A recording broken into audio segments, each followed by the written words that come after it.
TikTok is honestly a pretty scary place. No. No, listen, we got. You're shaming. I don't know.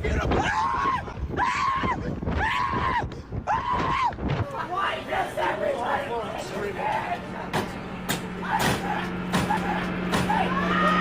I peed my pants. Yikes. My name is Angie. Welcome back to Shenanigans, the channel where I talk about whatever I want. Today we're going to be talking about TikTok's famed lolcow of the week, World of T-shirts. Let's get into it, shall we? World of T-shirts, aka Joshua Block, was born on August 7th, 2001. He was born 13 days before me. Weird. He doesn't strike me as a Leo. Josh originally lived in Virginia Beach, however he later moved to New York when he was in high school. Hello, you guys. I'm on Amtrak. I'm on the Amtrak train. I'm gonna take care of that. On my way to New York, Long Island. We're getting off at Penn Station. Josh is on the autism spectrum and he's been an entrepreneur. He created 2 online shops, World of T-shirts and All Things Luxury. I'm selling t-shirts with my photography on it.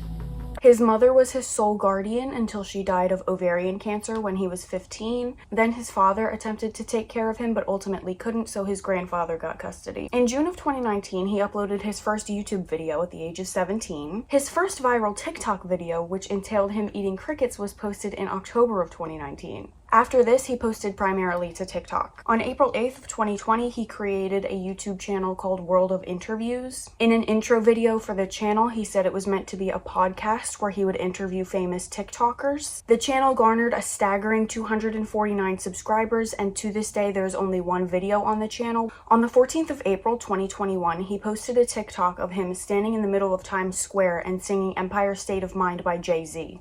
Yeah! In New York, concrete jungle where dreams are made of. There's nothing you can't do. Now you're in New York.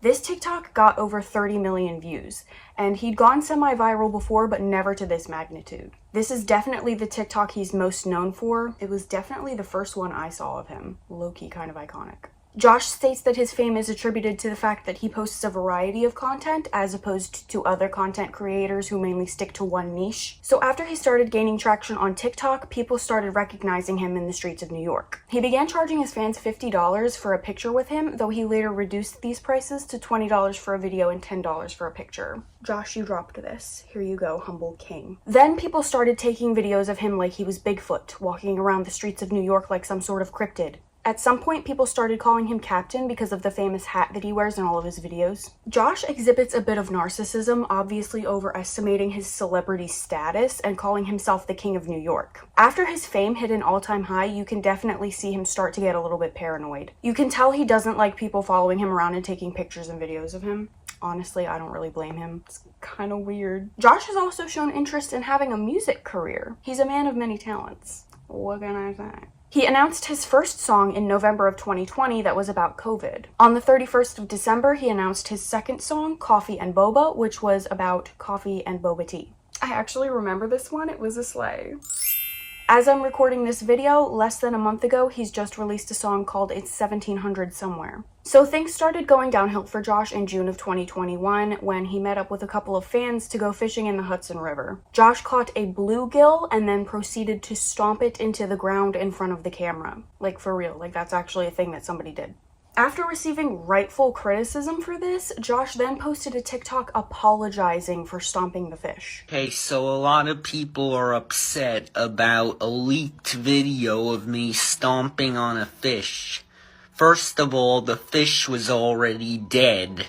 The person who recorded me without my permission. They didn't pay the cameo, so they weren't even supposed to record me, but they posted it to set me up so that they would have an excuse to try and cancel me. I did not kill anything. The fish was already dead. Josh later deleted this apology video. Towards the end of July, Josh's primary TikTok account got banned. He posted a TikTok to his secondary TikTok account, again apologizing for the fish stomping. Honestly, if I didn't know this guy and this video just popped up on my For You page randomly, I would probably think it was satire. Okay, I'm sorry about the fish. It was a wrong thing for me to do, to stomp that fish. Please, just get me my account back. The World of T-Shirts account was eventually reinstated, and for a while things were pretty quiet for Josh. Until he turned 21. Josh started to drink.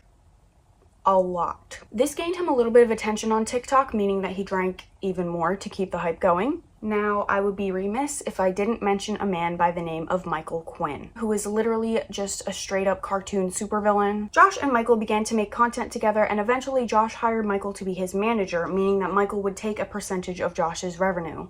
Meaning that Michael would take a percentage of Josh's revenue. Michael would enable Josh's bad behavior in the name of money and views. It has also been alleged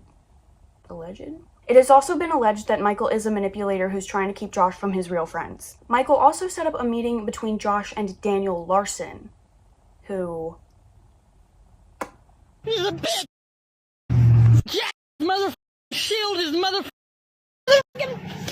liar, and I just broke a window in public because of this. Out of my car, Daniel! No! Get the hell out of my car! I want her fucking dead! I want her fucking dead! I want her fucking dead! Try me, bitch! Try me, bitch! Try me, bitch! Try me! Is his own issue. Josh and Daniel were having some sort of beef on TikTok, and as a result, Michael stated that he was hiring a security detail larger than the one Donald Trump has to protect Josh. A security detail even larger than the one that Donald Trump has to defend World of T-Shirts. Okay, dude, sure, yeah, for sure. At some point in 2023, Daniel and Josh settled whatever dispute they were having, and Michael set up for the two to meet each other. Thankfully, this whole thing was pretty uneventful. New York, concrete jungle where dreams are made of. There's nothing you can't do. Now you're in New York. Honestly, I usually like to keep my opinions till the end of the video, but if I may, I just want to point out how potentially dangerous this could have turned out. Like, I can't believe anyone would willingly do this. Like, I know Josh might not have known Daniel Larson, but like Michael definitely knew what he was capable of and like what kind of person he was. Like, Daniel Larson, while mentally unwell himself, has been known to hit himself and other people, so there was a chance that this could have turned really bad. Daniel Larson is a dangerous guy, and I genuinely believe that if things started going downhill and they started getting into like an altercation or something, I don't think Michael would have done anything. I think he would have just stood there and live streamed the whole thing. Like, he may have even been hoping that it would happen just for like views or something. Like, it's crazy the lengths this guy would go to for clout and money. Honestly, like, f this guy. Anyway, Michael and Josh are still friends to this day. Josh admitted to having an alcohol problem and that his problem had landed him in the hospital at least twice. His behavior started to get more erratic and unpredictable. On Halloween of 2023, a TikTok account was created that wasn't made by Josh called World of Alcohol Tracker. Since Josh either live streams or posts about his drinks near constantly, this account was basically just compiling every drink he had, the BAC, how much it costs, and how many calories were in each. According to this account, in November alone, Josh had a total of 457 drinks, totaling $1,973. He spent 100 hours sober, which seems like a lot, but over the span of a whole month, that's only about 5 days. What? Michael Quinn, of course, has a huge problem with this account, saying that the creator is just using Josh for his own personal gain. Josh has spoken multiple times about how he's physically addicted to alcohol, and if he goes more than a few hours without a drink, he gets the shakes. My hands are shaking, I'm nauseous all day. Every time, like, if I don't drink for more than a couple hours, the shakes come back. No. Jesus. Oh, he's chilling, yo. Don't make it. I'm gonna die. Don't say that, yo. You're not gonna die. Come on. What flavor you got? Peppermint? You don't mind, right? I'm an alcoholic. No, don't say that. It's alright. It's- Don't say that. You The mind if I get a Chino's picture going with straight you? to the bicep. I can't go for more than a few hours without needing a drink. Oh, it's I'm an You alcoholic. gotta get that sorted, yeah. I'm an alcoholic. Look, I'll never at be me. able to get sober. I can't go. No, you can't. There are also a lot of videos of him licking the dirty streets of New York. Make a strong of a kind, and they can pull up 50 G.I. Joe man, 762 turning G.I. series up, I wasn't really sure where else to fit that in, but if I had to see it, so do you. Now you may be wondering, where is Josh's grandfather? Good question. Who knows? Someone paid for a cameo and had Josh say something extremely racist and problematic. Another video came out, just like a phone call between Josh and his grandfather. His grandfather was basically asking him why he said that. You've been canceled. I sent you the thing that showed you. I saw the video. I started cursing everyone out, threatening to sue. I Yeah. threatened. So you didn't know what porch monkey meant. I didn't know what it meant. Well, I knew what it meant, but Quinn knew what it meant too. Why didn't Quinn stop you? Why didn't he stop you? Quinn wasn't there.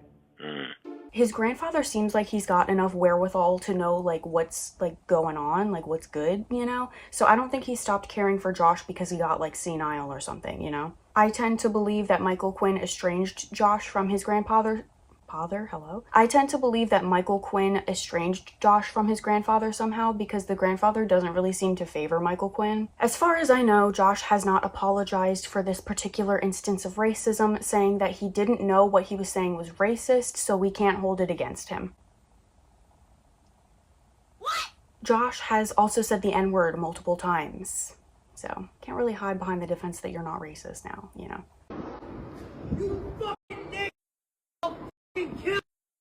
I'm from Brownsville. Watch a tree grow or a neem. What? Yo! K-N-E-E. Don't record me. We're not recording. No, I'm not taking a photo. We're not recording. If you recorded me, delete it. We're not recording. I could get canceled. No, he doesn't want to get. Josh has been known to have public freakouts, so sometimes when people recognize him in public, they'll like troll him and try to rile him up.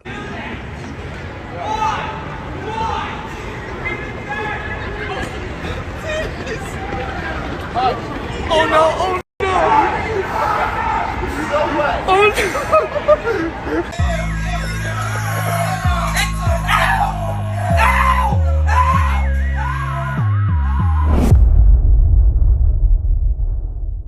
So I'm not entirely sure how to end this video because the situation is still pretty open-ended. To this day, Josh is still friends with Michael Quinn, he's still drinking, and most recently he got his wallet stolen, so. Some asshole in Times Square stole my wallet. Now I have to cancel my credit and debit card now. That's the big update, I guess. I don't follow Josh on TikTok, but a lot of his videos pop up on my For You page sometimes, and he has a lot of comments of people like joking around and being like, this calls for a drink, Captain. Like, I don't know, maybe I'm weird, but that's like not funny. Like, what the freak? Addiction is horrible and it affects so many people, and like, even if it's a joke, how can you encourage that? Like, that's weird. You're weird. You're weird for that. Like, what the freak? It's not funny. It's weird. You're weird for that. It's weird. I'm laughing because it's so unfunny. Like, what the freak? All jokes aside, like, that's nasty. Don't do that. Ultimately, I feel bad for Josh. Like, don't get me wrong. Am I trying to defend his bad behavior at all? No, absolutely not. Josh is not a perfect person by any stretch of the imagination. He stomped a fish. Dude, you slapped a fish. Dude. You slapped a fish. You punched it. Why would you hit it? He stomped a fish, said racist things, and just been a general public nuisance. Am I saying any of that is right or okay? Not at all, no. But I feel like we can hold him accountable for his deplorable actions while also acknowledging that he is in the middle of, like, some personal struggle right now, like an addiction, you know? And he doesn't have a very good support system around him to help him through that. F you, Michael Quinn. Whether it's true or it's just something Michael Quinn is leading him to believe, Josh probably feels like he has to be drunk a lot of the time to create his content. Unfortunately, Josh shows no signs of wanting to stop drinking. You're gonna quit drinking, right? No. Regardless of the stuff he's done, looking at him like person to person, I don't want to see anything bad happen to him, and I genuinely hope he gets treatment before it's too late. And on that extremely depressing note, that's all I have for today. If you have something nice to say, leave a comment. If you have something not nice to say, leave a comment. Obviously, I left out a lot of stuff to try and keep this video brief, but if there's anything that you think is important that I missed, make sure you comment it below. If you liked this video, please consider liking and subscribing to my channel. I post every Tuesday and Thursday. That's it. Bye-bye. Sorry, there's a piece of dust. I was trying to get it. Hot. Okay. Addiction. Why'd I say it like that? Ew. Addiction. Oh my god, can you literally just be normal for like 4 seconds? I'm gonna cry. Like, but what the freak and the heck?